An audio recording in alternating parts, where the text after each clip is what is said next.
বাড়িয়া হয়ে গেল গো।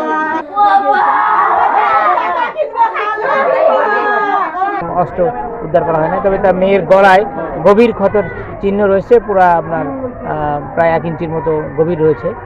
এটা নির্মম হত্যাকাণ্ড বলে আমরা মনে করছি।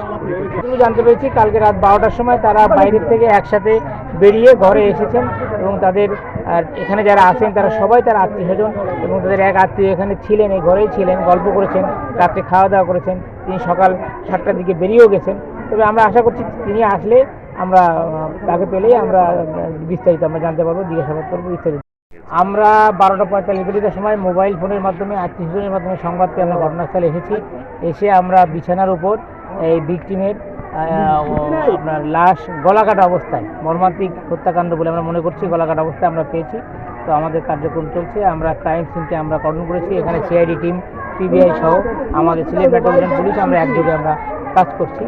তো আমরা আশা করছি খুব শীঘ্রই ঘটনার রহস্য উদ্ঘাটিত হবে, কেন আসলে ঘটনা ঘটেছে। 8:30-9টা। আচ্ছা, আমি পড়ে গেছি, স্টক করার পরে আমার আগে তিনটে মেডিকেল দরজা খোলা বেশি তো লাগাই দিয়েছে। 8:30 সময় যখন দেখছো ওই সময় কিটা দেখছো? তাই বাইক দেখবো তাই, আর আমার চুয়ার বলতে হলো এই সময় কিটা দেখছো? এই সময় কিটা দেখছো? প্রথমে 3 জন তারা ঘুমো না হয়ে যায়, অসুস্থ হয় হয়, তারা চা পান খাইরা। আচ্ছা, কটার সময়? 8:30 সময়। 9:30। কোন মেডিকেল গেছো? ওসমানে। কিটা লাগেছ? আমি স্টক করে দিলাম। সব নিয়ে গেছো? তাই করো। আমি আর বয়স আর এখানে 12 বছর থাকতেন? 12তে। কত বছর ধরে? ওই যে 3 বছর। আপনি কি তা বলেন? হ্যাঁ, আপনি কি তা বলেন? আমি বাবু সুনিয়া। আপনার নাম মোহাম্মদ সেলিম, আর আপনার মেয়ের নাম সুনিয়া। সুনিয়ার নামটা কি তা বলতে? নাটক করে সুনিয়া। সুনিয়া আক্তার। সুনিয়া আক্তার। সুনিয়া আক্তার করেও নাটক করে।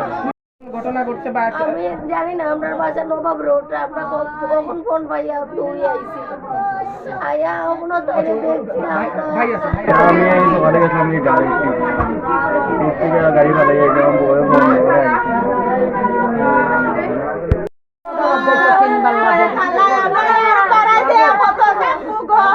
একটা জায়গা জুড়ে লইলাই দেশম না বেশি লইয়া একটা না থাকবো গো। আমার তো বুঝতে বাচ্চা হয়ে গেল গো। আমার তো বুঝতে বাচ্চা হয়ে গেল গো। আমার মায়ের আমারে সাথে করবার লাগি পিঠে আমারে লইতো গো। আজ আমার মাইয়া লইয়া দে গেল গো। আমার একটা না হইয়া গেল না গো।